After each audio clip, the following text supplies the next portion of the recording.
السلام عليكم ورحمة الله وبركاته. جماعة وناكسن معلومة وناكسن دمانتين مeel kastaad ku sugan tahay caafimaad baa riji barnaamijka maanta wuxuu ku saabsan yahay sideen lawyer ku heli karaa. Tusaale ahaan waxaa jira inta aan kaa ku guda gelin waxaa jira versishaqum la yidhahdo hashtashoot versishaqum kaas oo ah yani versishaqum sida caadiga loo galo laakiin kaani wuxuu muhiim ugu yahay tusaale ahaan haddii ay dhibaato kaa haysato tusaale ahaan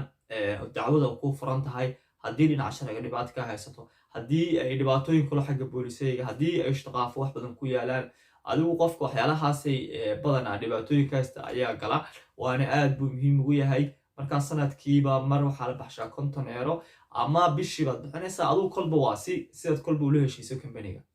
markaa versishaqumkaas dad gasho aad buu muhiim kuugu yahay maxaa yeelay wax kasta oo lawyerka ilaahomu 2,000 ilaahomu 100,000 euro kaa rabo lawyer versishaqumkaa bixinaya. qofkii yani awooda muhiim bay u tahay inuu versishaqumka galo hashtashoot versishaqum halkan baa kugu soo qori doonaa haddii aad awoodo gal oo aad bixin karto waa muhiim. haddaba waxaa jira barnaamijkeenu kaa kuma saabsan maanta wuxuu ku saabsan yahay sideen ku heli karaa lawyer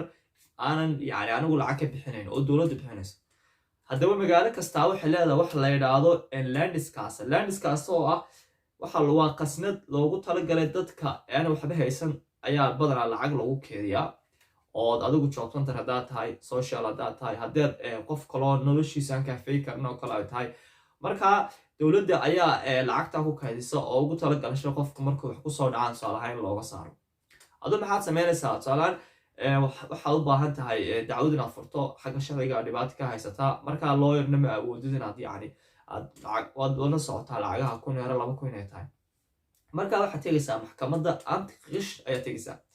magaalo kastaad joogto ayaad ku qoraysaa tusaale ahaan amtqish Dortmund Berlin Cologne Frankfurt aduu magaalada aad joogtid ayaad ku qoraysaa amtqish maxkamadda weeyaan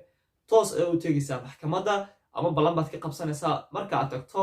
waxaan maxkamadda aad tagto deetana waxaa jira dee maxkamaddu waa sida de gurigan oo kale xafiis bay leedahay xafiiska tegaysaa deetana waxaad ka qaadanaysaa wax la yidhahdo Brighton Hilfeschein ayaad ka soo qaadanaysaa maxkamadda. micnaheedu waxay tahay tusaale ahaan xagga waxay dhibaata naga haystaa sharciga ama negative policy ama duldubaa saaran ama sharciga baytan xaraystay laysoo jawaabi waaye ama ciyaalkayga wax ka maqayan sharciga ama dacwad baan furay ama boolisayga dhowr jeer aan sira ka qabsanay. waxa kale ay bixisaa haddii uu jiro tusaale ahaan adigu dowladdu sida job centerka oo kale qof kamida ka shaqeeya ayaa xoogaha isqabsanay famita ama guriga kaga jiro kale ay sira qabsanay adigu baqaayati shaynkaasi yani wuxuu maxkamaddu awoodaa ama ay kaa bixinaysaa wax kastoo yani aan kuwa aan soo socda aan ku jirin. markaa kaas ayaad qaadanaysaa lawyer alle iyo lawyerkaad doonayso ayaa u tegaysaa igaalku doona ahaado iloo muuqaal ahaado marqiis adiga taa dhibaatadaada maaha dowladda ama qishtiga ayaa bixinaya maxkamadda aad bixinaysa. haddaba waxaa jira markaa warqad oo badanaa la socoto la yidhaahdo procession cost and hilfe badanaa warqadaas ayaa ama lawyerka hadduu ku weydiino wakaa haddii kalena badanaa iyagaa kusoo siinaya. markaa waxay ka dhigan tahay in wax kaste oo lawyerkaas lacagtiisa in ay qaadayso maxkamadda damaanadeeda. maxkamadduna iyadoo lacag jeebkeeda kasoo bixinaysa maahan waxay antara ku samaynaysaa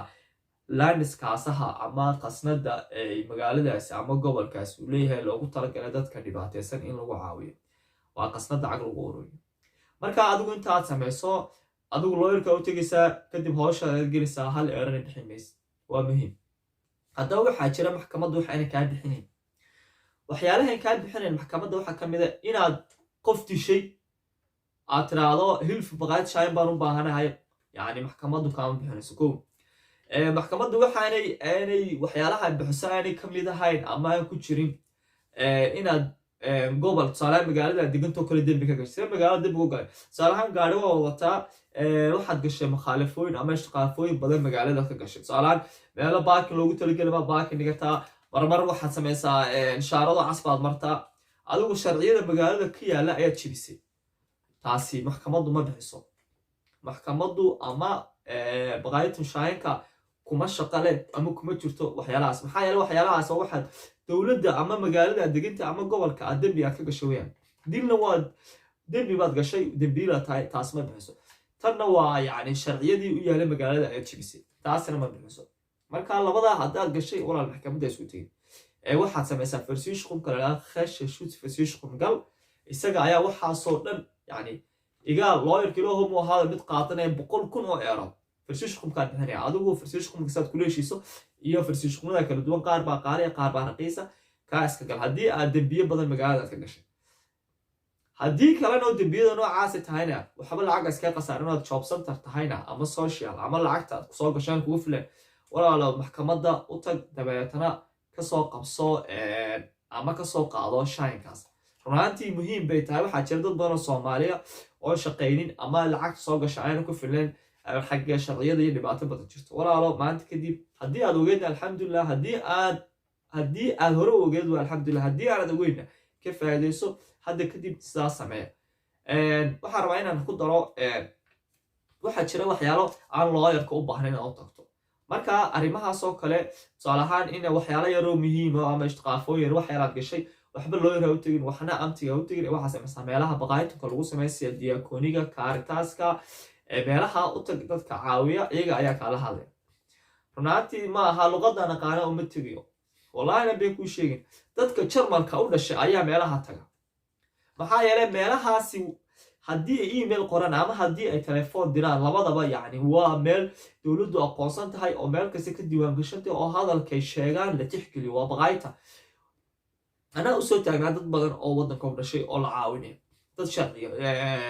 muxuu ahaa ausbilinasita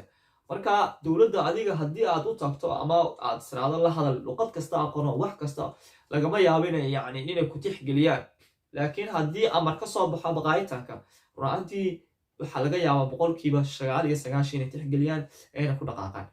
walaalo intaas ayuu video ku saabsan yahay waan salaamayaa channelka dadka cusubtay subscribe like asxaabta la sii wadaag waad mahadsantihiin wassalaamu calaykum